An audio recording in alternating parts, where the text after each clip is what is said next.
guys, Darth Deuce here in the Star Wars The Black Series 6-inch action figure review. And so you're going to take a look at the Black Series 6-inch Director Krennic from Rogue One. This guy is really cool. He's in the same wave as the Stormtrooper Scarif Squad Leader. And this is a figure I've been really wanting. He's probably my favorite character from the new movie. Out of the new characters, maybe the same favoritism as Chirrut. I'm having difficulty deciding. But he is really cool. I really did enjoy his character. Let's take a quick look at the figure in the packaging. So you got the standard Black Series red and black packaging, the figure inside, an image of Director Krennic. He's number 27.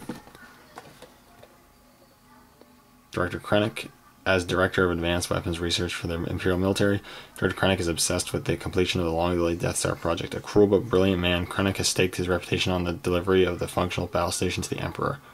Another image of the figure. So pretty cool in the packaging. He's starting to pop up in stores now with the release of the movie, so you should be able to find him pretty easily at Walmart, whatever, soon enough. But anyways, I'm going to crack him open and we'll take a closer look at the figure inside. Alright, now we got Director Krennic out of the packaging, and this is a really cool figure. There's a lot done right with this figure, and I'm very happy with it overall. It's quite well executed, especially in a day and age where Black Series 6 figures can be hit or miss sometimes.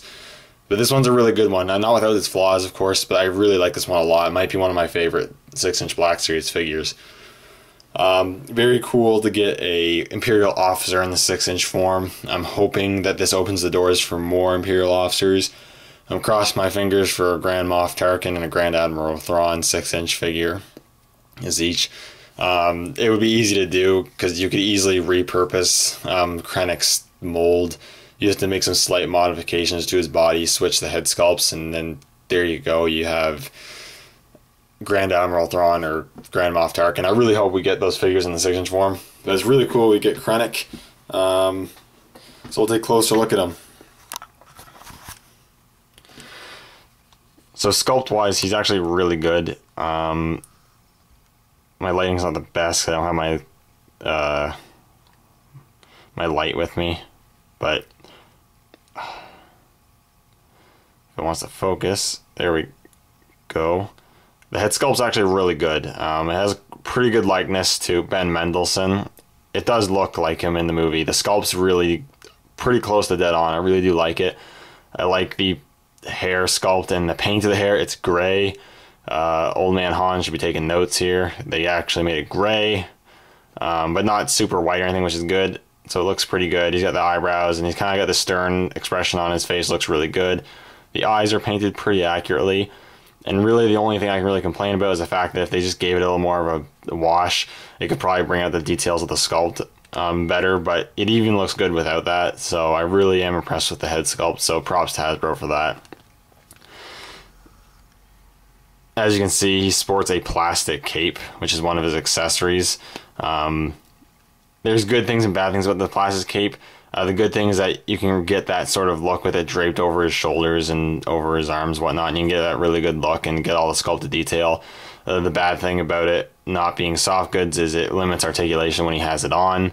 Not a huge issue because I don't really need Krennic in a whole lot of crazy dynamic poses, but it is a notable issue at the same time because I would like that extra posability options. But it's not a huge issue. The cape is pliable, so you can give him the move a little bit. It'll just look a little off, but it's not too bad. It can be removed. It surprisingly just slightly clips over his neck and just kind of sits on his shoulders.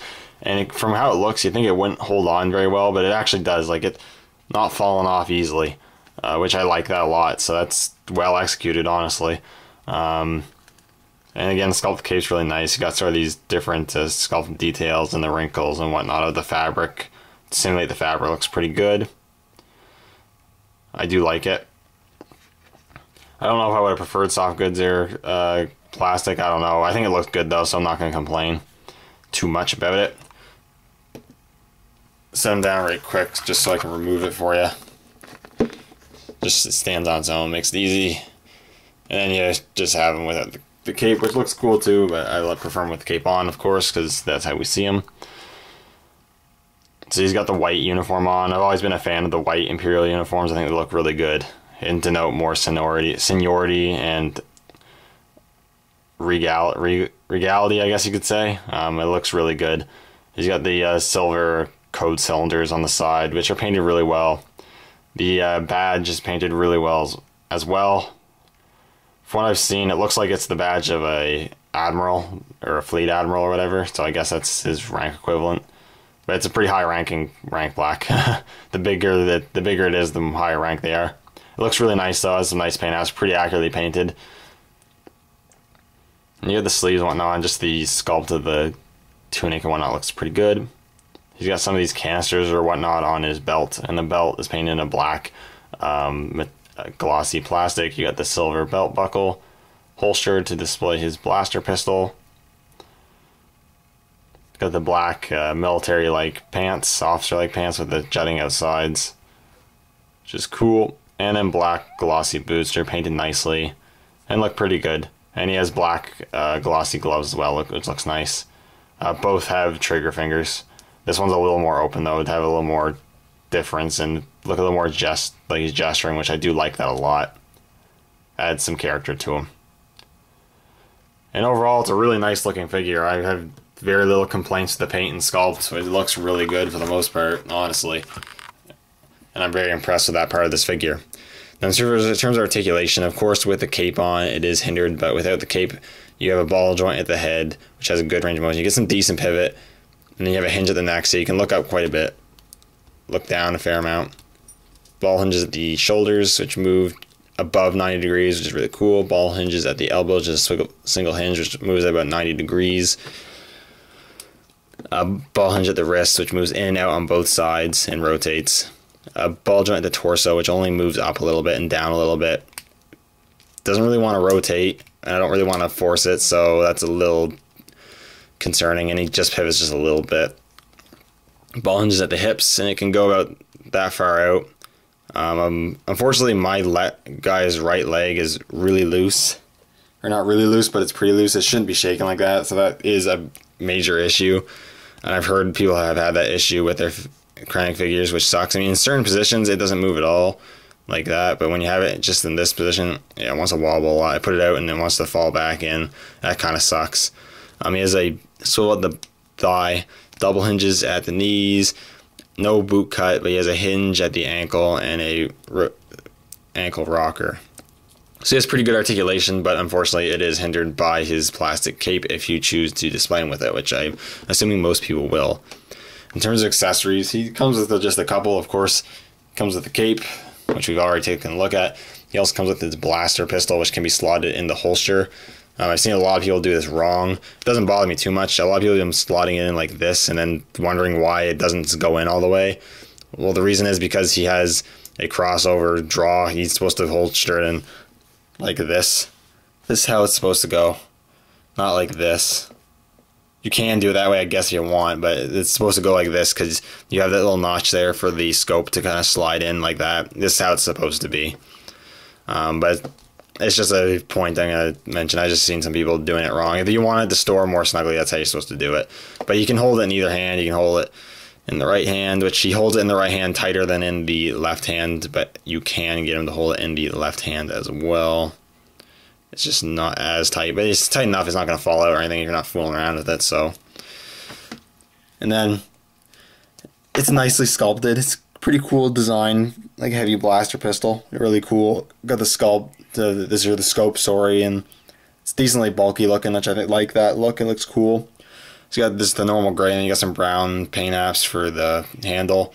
I would have liked the gray parts to be a metallic silver, the 3 3/4 inch figure, which I don't have to compare, but it's also a really good figure. Actually has this as silver, which looks a lot better. So I wish they would have done that, but oh well. And again, yeah, you can hold that in his hand. Looks really cool. And then before we end off here, I will do some comparisons. I always forget to do these, so we're going to do it now while I remember. But we have Krennic here. Here he is next to his buddy, Darth Vader. And Darth Vader's taller than him, like he should be. Here he is next to K2SO. K2SO is obviously taller like he should be. Here he is next to another figure in the wave, which is the Shore Trooper, and I have the Shore Trooper in bent position, but they're about the same height, so that is accurate. And then here he is, flanked by his Death Troopers, which I think looks really, really cool, and they are taller than him like they should be.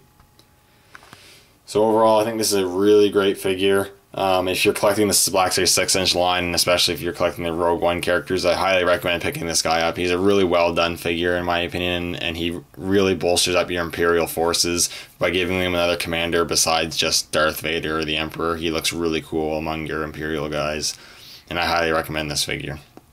Anyways, thank you guys so much for watching, and may the Force be with you.